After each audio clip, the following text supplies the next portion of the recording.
Mula sa mga nagdaang trahedya at kalamidad, magkasama tayong mga Pilipino sa pagharap sa mga pagsubok.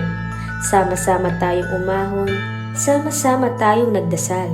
Sabay-sabay tayong tumayo para sa mas matatag na bukas. Ngayong Pasko, muli natin isusulat ang bagong kabanata ng ating buhay. Hindi tayo mag-iiwanan. Sama-sama nating ipagdiriwang ang isang bagong Pasko. Isang Paskong puno ng pag-asa at pagbangon. Mananatili ang tunay na diwa nito, ang pagmamahalan at pagbibigayan. Dahil ang Pasko ay ang walang hanggang pag-ibig ng Diyos para sa ating lahat.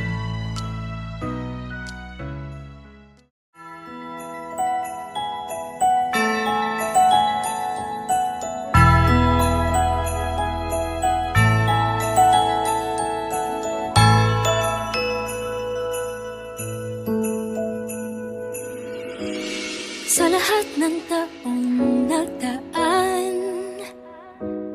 kasiyahan o kalungkutan, always there for each other, kinaya natin together.